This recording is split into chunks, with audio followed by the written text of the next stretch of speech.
Eu saúdo a todos com a graça e a paz do nosso Senhor Salvador Jesus Cristo. Eu me chamo Valério e esse é mais um devocional do canal Temor e Tremor. Sejam todos muito bem-vindos.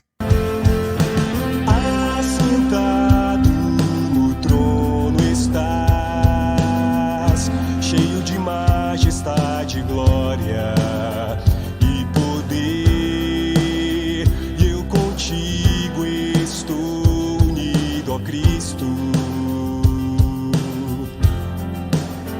pois eu sou teu, e onde estás, eu tenho casa.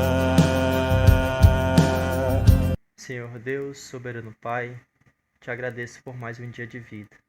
Que tu possa vir, Senhor, a me conduzir nesse estudo, dar-me discernimento, sabedoria, para que as palavras proferidas aqui, que venham ser de acordo com a tua vontade, de acordo com o teu propósito, que vidas possam vir a ser edificadas pela tua mensagem, pela mensagem do teu Filho amado Jesus, que veio à terra e morreu por cada um de nós. Que a tua soberania prevaleça todos os dias, Senhor. Que a tua misericórdia resplandeça a cada manhã e se renove a cada manhã. Obrigado pela tua imensa misericórdia, Senhor. Obrigado por tudo. Em nome do teu Filho amado Jesus, eu te entrego esse estudo. Amém. Dando continuidade ao estudo da epístola de 1 João, nos encontramos agora no capítulo 5 e daremos continuidade do versículo 6 até o versículo 12. Que todos possam abrir suas Bíblias e ler, e leiamos juntos a palavra de Deus. Pois bem, leiamos.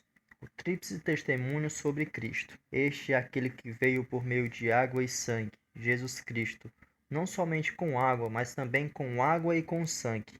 E o Espírito é o que dá testemunho, porque o Espírito é a verdade.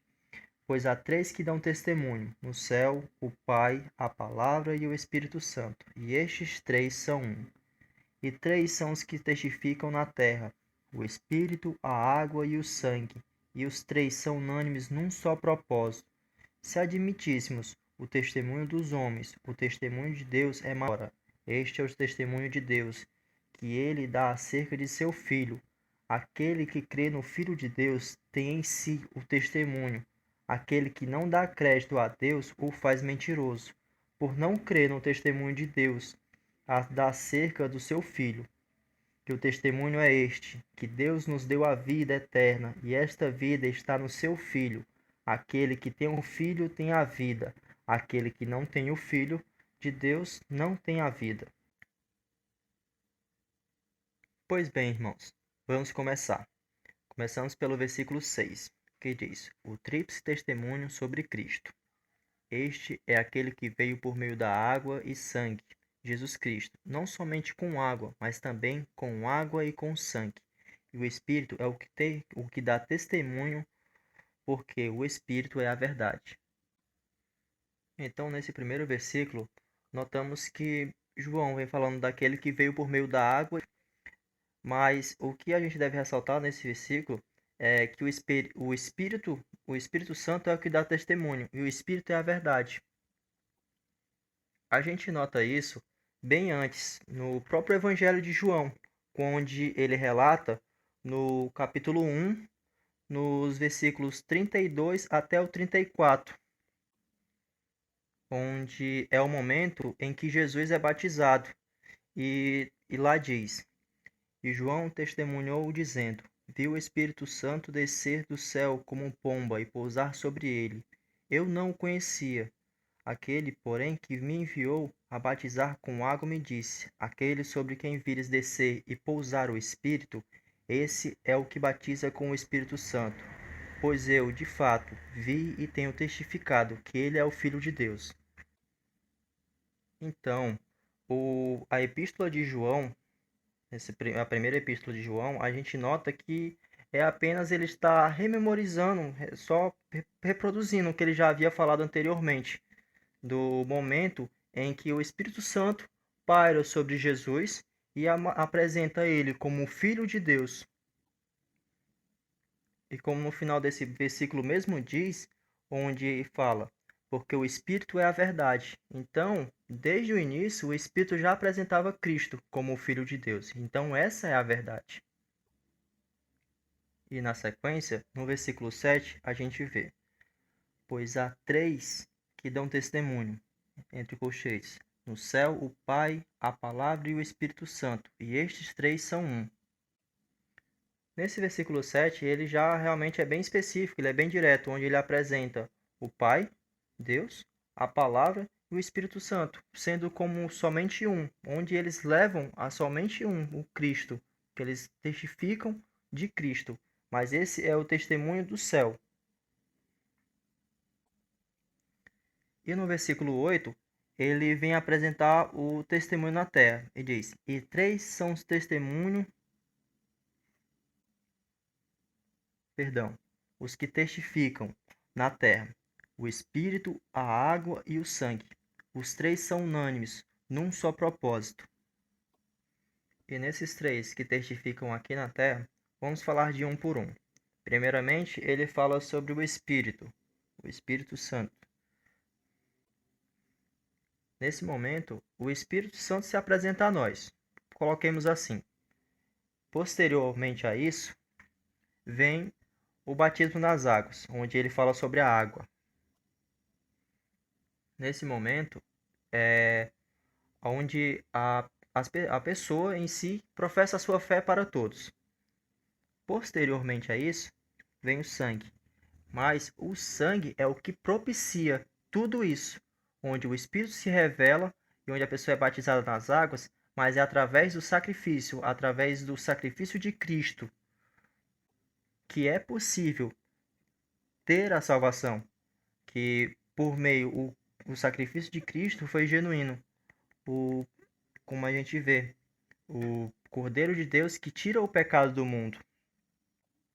Havia essa necessidade de acontecer um sacrifício de um justo por vários injustos. E no versículo 9, a gente vê: se admitimos o testemunho dos homens, o testemunho de Deus é maior. Ora, este é o testemunho de Deus, que ele dá acerca de seu Filho.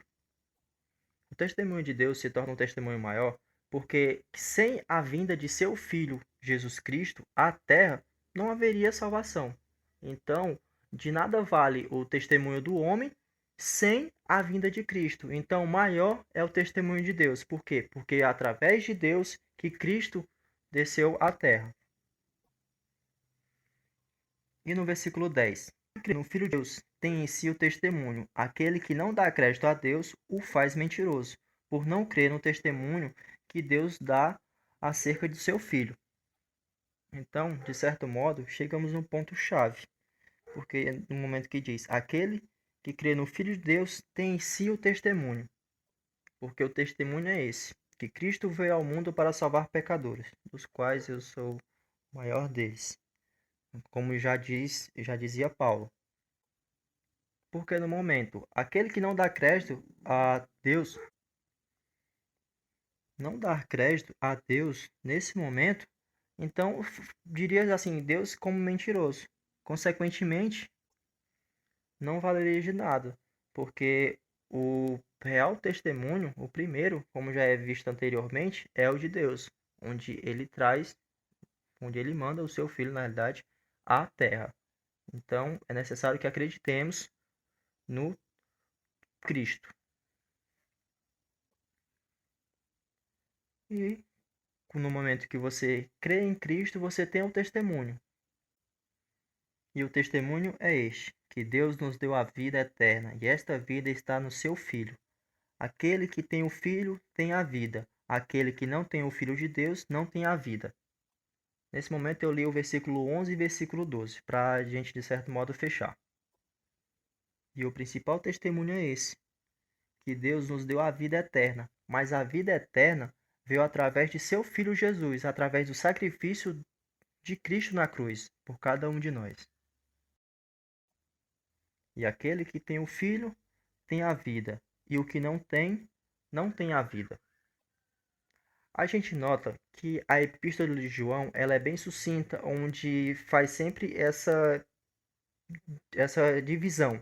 Quem está em Cristo e quem não está em Cristo. É necessário que estejamos em Cristo, que acreditemos no testemunho de Jesus e que anteriormente a Jesus veio Deus, que já anunciava para os profetas que havia de vir um Salvador, e esse era Cristo. E muito tempo foi esperado por esse Salvador, e ele veio. Muitos não deram crédito, os fariseus, por esperarem um líder político, de certo modo, alguém com um guerreiro, um rei, mas com armas, alguém que fosse trazer uma mudança radical, mas através da força. E o que eles viram foi algo muito diferente. Viram um líder que trouxe toda a sua diferença através do próprio testemunho, onde ele se colocou em situações onde os fariseus vinham com a lei, mas a lei acabava que se tornava uma hipocrisia, porque eles queriam que as pessoas fossem genuinamente cumpridoras da lei, mas nem elas mesmas cumpriam a lei.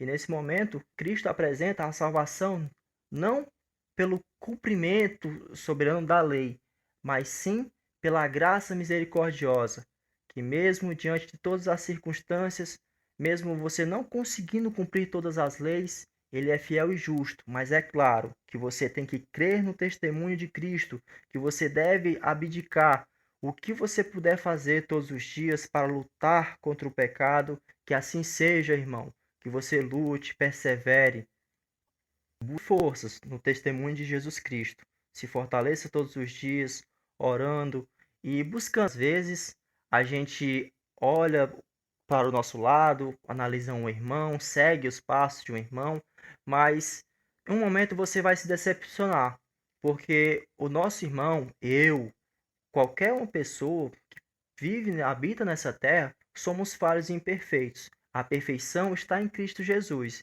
Então que busquemos seguir os passos de Cristo, para assim ser nova criatura. Essa é a certeza da salvação. Seguir os passos de Cristo, estar firmados na palavra e no testemunho de Jesus. E busquemos todos os dias seguir ao nosso Salvador. Por mais que sejam dias conturbados, mas que não falte fé, que Cristo possa fortalecer cada um de vós diante de todas as circunstâncias que acontecem nesse mundo, que é o mundo onde jaz o maligno, mas que perseveremos, porque a hora é chegada, irmãos. Aguardemos com esperança que o nosso Salvador está para voltar. E perseveremos, sempre ajudando uns aos outros. Há necessidade nesses dias que é necessário vivenciar mais o Evangelho. Muitas das vezes a gente se pega muito em uma liturgia, muito presa ao templo. Esses dias atuais, assim, eu gosto de ressaltar isso, é que é o momento da gente viver o Evangelho fora do templo, de ser filho de Deus fora da igreja, o templo físico, que sejamos a igreja de Cristo. Ele nos levantou para isso, ele nos escolheu para isso. É necessário que tenhamos coragem, intrepidez. Isso não somente dos que estão ouvindo, mas também de mim, porque quem sou eu para pedir que todos tenham coragem se eu ainda sou uma pessoa tão omissa? Que Cristo possa aumentar a minha coragem, aumentar a minha fé, que Ele possa vir a ter misericórdia de mim e me ajudar, como sempre faz todos os dias, porque se não fosse por isso, eu não estaria nem aqui apresentando esse devocional. E sou muito grato a Cristo por essa oportunidade. E assim, irmãos, eu termino a minha fala e desejo que todos possam meditar mais na palavra de Deus, que possam compreender o testemunho de Cristo e possamos vivenciar cada vez mais, ajudar o nosso próximo, não somente aquele que a gente gosta, mas também aquele que a gente não gosta, porque assim disse Cristo, que possamos ajudar em amar uns aos outros. No momento que você só ama aquela pessoa que te faz bem e aquela que te faz mal e você não consegue nem ao menos ajudar ou então agir de forma misericordiosa, então é impossível você amar a Deus, porque você nem viu a Deus e você não consegue amar nem o irmão que você vê. Então, que tenhamos mais piedade e que busquemos mais santidade. Assentado no trono está. majestade e glória.